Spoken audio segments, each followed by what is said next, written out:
Our next guests are making their network television debut with us this evening, and their new album entitled Singles, there it is right there, is in stores later this month. Ladies and gentlemen, we couldn't be happier to have them here. Welcome, Future Islands. It's March 3rd, 2014, and Baltimore indie band Future Islands step onto The Late Show to play their song Seasons. It's the performance that will change their lives. Over the next 4 minutes, frontman Samuel T. Herring doesn't just sing. He dances like a man possessed, prowling across the stage, pounding his chest, reaching into the crowd, and unleashing a sudden guttural growl at the song's climax. And when it's all over, Letterman is delighted. Buddy, come on! How about that? I'll take all of that you got. That was wonderful. Strangely beautiful and weirdly magnetic, when the clip hit YouTube, it spread like wildfire, quickly becoming the most watched video on Letterman's channel. Almost overnight, a band that had spent years in the indie trenches was suddenly trending online.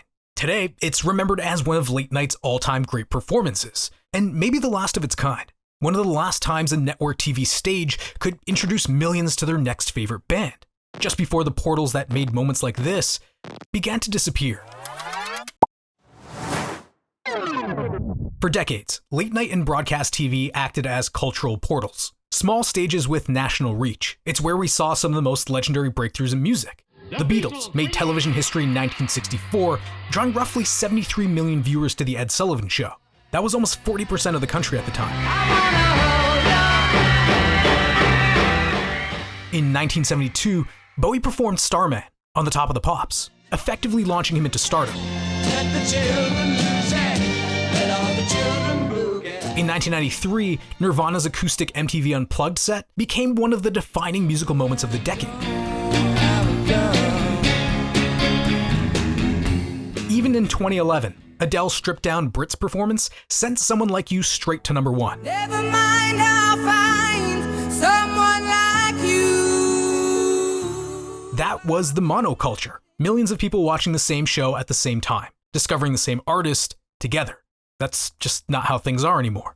Over the last decade, those portals started to shut, or shrink. A year after Future Islands' performance, The Late Show with David Letterman ended a 33-year run, and Letterman had always been a consistent champion of live music on late night, introducing US audiences to bands like R.E.M., Oasis, and the Foo Fighters. His exit felt like the end of an era. As viral content became king, Fallon and Kimmel leaned into the clip economy, and bookings for musical guests across the big three networks plunged, from roughly 800 a year to around 200 by 2023. But when one door closes, others open. Online platforms built performance-first formats designed for replay, not broadcast. NPR's Tiny Desk, for example, has become a bona fide discovery engine. Anderson .Paak's 2016 set alone has cleared 100 million views and is credited with spiking his ticket sales, streams, and festival invites. KEXP's 20 to 30 minute sessions pull in millions on YouTube and offer a depth late night rarely allowed for. Black Midi's early set there would help expose the band internationally. Colors Studios turns a single song into a striking visual artifact, helping break artists like Georgia Smith worldwide. Formats like this offer more time, context, and replayability than a one-song late-night slot. So while the old gateways may have shrunk, new ones have multiplied. Discovery isn't one room anymore. It's 1,000 feeds. Future Islands Letterman set feels like the last big spark of the monoculture, right as the culture was morphing into something more personal and scattered, but also more generous to the artists who can hold your attention for more than 20 minutes.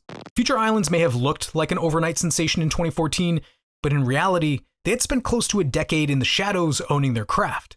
They formed in North Carolina in 2006, then moved to Baltimore to immerse themselves in a more vibrant music scene.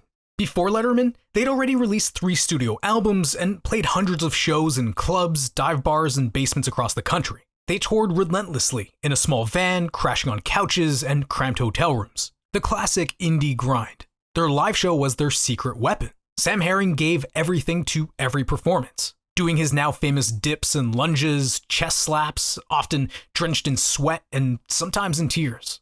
Sam's stage presence was the draw that separated them from their peers. So when a national TV shot finally came, they didn't have to invent a TV version of themselves. They just did what they'd been doing night after night.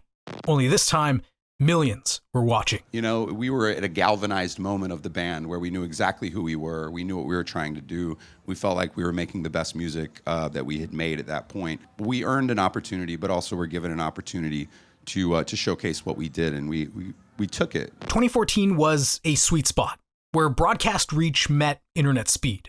Letterman was still averaging around 2.8 million viewers that season, and the internet was primed to clip anything remarkable to send it across everyone's feeds.